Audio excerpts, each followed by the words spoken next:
Tenemos ya conectado a Julián Macías, el cazador de bulos más famoso de España y de América Latina. Mete cabecera, Lolo. Dato mata relato, con Julián Macías.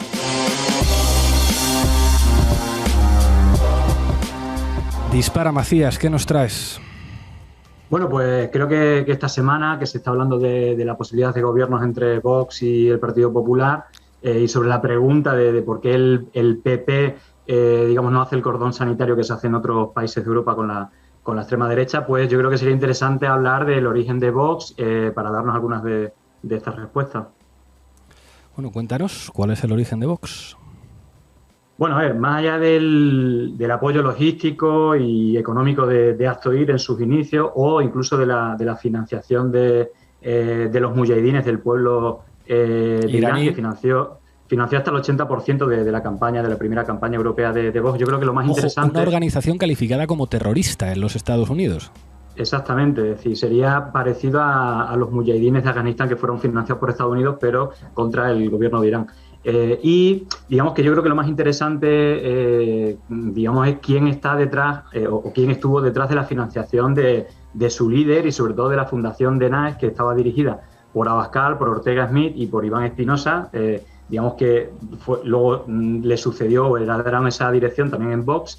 Y digamos que esa fundación sirvió de articulación organizacional de Vox, es como la precuela de Háblanos Vox, de ¿no? esto. Yo creo que la gente asocia Chiringuito a Abascal, pero no sé si mucha gente sabe lo que es Daesh. Explícanos esto bien. Bueno, a ver, Daesh es la Fundación para la Defensa de la Nación Española y es uno de los 3 chiringuitos que Esperanza Aguirre financió para que Abascal, desde que se quedó sin un sueldo del Partido Popular en el País Vasco, allá por el 2008, y recordar que él estuvo varios años, primero a nivel municipal, luego a nivel autonómico, con cargos públicos remunerados del Partido Popular, y por aquella fecha, creo que en el 2008 incluso se hizo una carta, digamos, de miembros del PP muy crítica con la corriente de Rajoy, ¿no? Había otros líderes como Mayor Oreja, Aznar, Esperanza Aguirre, que eran como muy críticos. Bueno, pues precisamente ahí, por una cuestión digamos, interna del Partido Popular, se queda así sin sueldo, y precisamente la fundación de Daesh, a partir de esa fecha, pues fue la organización que recibió las mayores subvenciones del presupuesto de presidencia de la Comunidad de Madrid, que dependía directamente de Esperanza Aguirre, concretamente 100.000 euros de subvención, tanto el año 2008 como el 2009. Y algunas de las personas que participaron en actos de Daesh, entre otros, pues fueron, por ejemplo, Albert Rivera o José María Aznar. Es decir, lo que está detrás financieramente del surgimiento de la ultraderecha es básicamente Esperanza Aguirre, José María Aznar, el mismo pianista que está detrás de lo que finalmente es Ciudadanos y lo que termina siendo Vox. Es decir, son los mismos, es el mismo tronco político, es el mismo proyecto político. Sí. Bueno, y no solo eso, es decir, no solamente esto, digamos que después del chiringuito este de Daesh, ¿no?, que fue financiado fuertemente, sobre todo en el principio de que fue desterrado del Partido Popular en el País Vasco Abascal por cuestiones internas. Digamos que primero Esperanza Aguirre colocó a Abascal en la Agencia de Protección de Datos del 2010 al 2012 y luego de ahí directamente pasó a una fundación que era Fundación para el Mecenazgo en 2013 y siempre su sueldo fue superior a 80.000 euros, más que el presidente del gobierno. Y da la casualidad que precisamente los años en los que digamos, a partir del 2010, que ya tenía como un sueldo muy alto Abascal, pues se redujo la subvención a Daesh, entendiendo que, bueno, con esto ya era suficiente para ir articulando su actividad dentro de Daesh. De hecho, digamos que esa correlación luego puede explicar algunas cosas. Es decir, neoliberales de extrema derecha que han hablado siempre de que el Estado es muy grande, de los chiringuitos de la izquierda, básicamente son parásitos que vivieron de los chiringuitos de la derecha española de toda la vida. Sí, aparte, una de las pruebas que yo en algún momento hice un hilo para demostrar que realmente esos sueldos superiores al presidente del gobierno simplemente era la financiación para que fuera articulando lo que fue la precuela de Vox, ¿no?, de Daesh, es que precisamente analicé todos los tuits de Abascal desde el 2010 al 2014, es decir, los años en los que estuvo en esas fundaciones, y durante esos 4 años solo puso un tuit mencionando estas 2 fundaciones o cargos que que tuvo, pero al mismo tiempo, durante esos 4 años, hizo más de 400 tweets sobre DNAE. Y de hecho, el único tweet que puso sobre estas fundaciones fue cuando tuvo que ir a dar explicaciones por la inactividad de estas fundaciones. Es decir, ¿se podría explicar que lo que básicamente estaba haciendo Esperanza Aguirre a través de DNAES era sentar las bases para la formación de un partido político llamado Vox? Claro, eso parece. Aparte, no hay que olvidar que a día de hoy Vox sigue siendo una especie de lobby para que el PP se acerque más a las posturas ultracatólicas y ultraliberales que defiende el sector político de Esperanza Aguirre, Aznar, etcétera. Y por eso es fácil de entender que el PP no se haga un cordón sanitario, sino más bien lo que se tratan de construir son sinergias para cada vez que ese espacio tenga más poder. Y bueno, digamos que si rascamos un poco se ven esas sinergias, sobre todo en estrategias de comunicación y recientemente, sobre todo, usando la mentira y el odio como principal estrategia. ¿Hay campañas en las que colaboren habitualmente Vox y el PP? Es decir, ¿coordinan estrategias en redes sociales para trabajar juntos? Claro, sí, prácticamente lo hacen siempre. Es decir, no hay que olvidar que el crecimiento de Vox, la explosión de Vox, usando el método Bannon de mentiras y odio, viene a partir de que Rafael Bardají, que era el responsable del área internacional de FAES, la fundación de Aznar, entró en la ejecutiva de Vox y a partir de ahí empiezan a tener relación directa con Steve Bannon y la Casa Blanca, el equipo de Donald Trump. Entonces, bueno, muchas veces el PP se suma a estas campañas repitiendo el mismo mensaje o la misma mentira, como hemos podido, por ejemplo, en el caso de las macronaranjas, digamos, salieron simultáneamente diputados del PP y de Vox difundiendo este bulo.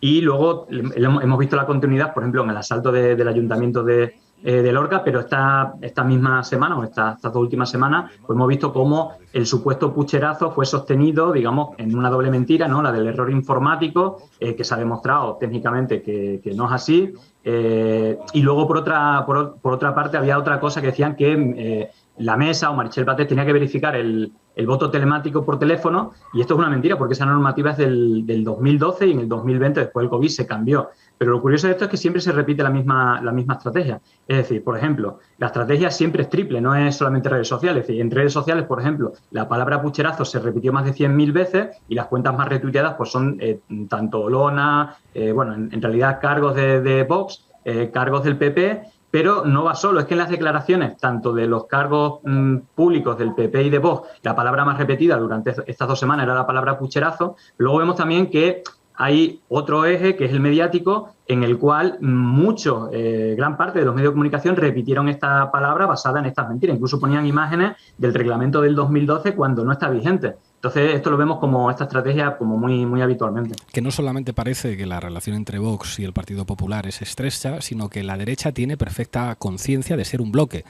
que cuenta con diferentes partidos, con diferentes medios de comunicación, con diferentes figuras en el Poder Judicial, en la policía, en el ejército. Es decir, que hay muchas menos contradicciones de lo que parecen en ese bloque. Sí, aparte se ve como otros espacios de colaboración, sobre todo en este frente que por ejemplo, yo denuncio bastante de que hay espacios consolidados en la sociedad y que trabajan de manera impune, que el odio y la mentira es como la principal herramienta. Y para mí una de las cosas más graves que supuestos medios de comunicación, que incluso tienen acreditación en el Congreso de los Diputados, como es Estado de Alarma, que es un canal de YouTube, tampoco decir más allá de eso, pero creo que lo grave es que está subvencionado con dinero público de la Junta de Andalucía y del Gobierno de Murcia, que están presididos por el PP. Y incluso ahora tienen más financiación de Marcos de Quinto, que iba a hacer una tele, pero al final ha invertido toda su ficha. Es decir, el de Ciudadanos financia el chiringuito de la ultraderecha. O sea, había una tesis de Juliana muy interesante que era como lo del pianista Aznar. El pianista Aznar tiene 3 teclados. El teclado más clásico, que es el PP, el teclado más grave, que es Vox, y el teclado un poco más cool, que era Ciudadanos. Y al final se ve que forman parte del mismo proyecto político.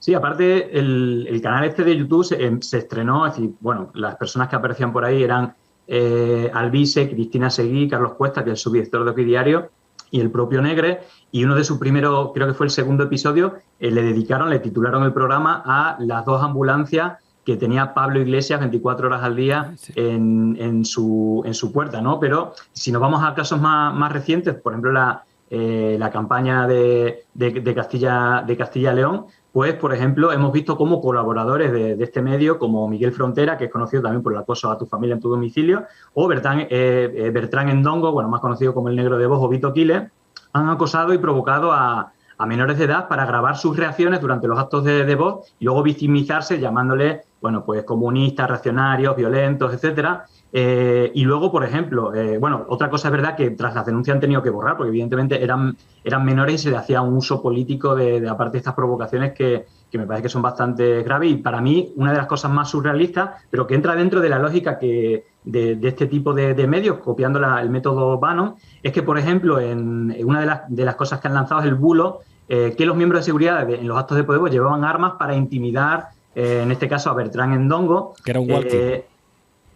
Sí, y precisamente es decir, lo que se veía claramente en la imagen que eran walkie-talkies, concretamente el modelo Motorola GP340, y digamos que lo curioso también es que quienes participan como colaboradores, repitiendo que esto es verdad, que usan armas y que son unos matones, etcétera, pues por ejemplo están franquistas como Roberto Centeno o falangistas como Eduardo García Serrano, que tienen en el fondo pues banderas con aguiluchos, claro. Digamos, y lo grave es que todo esto está financiado con dinero público de gobiernos del Partido Popular. Me parece que, bueno, es una auténtica vergüenza. Y con absoluta impunidad, ojo, hoy me acabo de enterar que contra el criterio del Ministerio Fiscal que pedía 1 año de prisión en Trambasaguas por acosar a mis hijos, el juez dice que no, y que por lo visto la sentencia estaba escrita el mismo día del juicio. La impunidad de esta gentuza es un problema gravísimo de nuestra democracia. En fin, muchísimas gracias, Macías. Hasta la semana que viene. Venga, hasta luego. Como dice la canción de Pandemia Digital, que no te engañes, no son outsiders, son hijos de Aznar Aguirre y nietos de Reagan Thatcher. Chao. Indudablemente.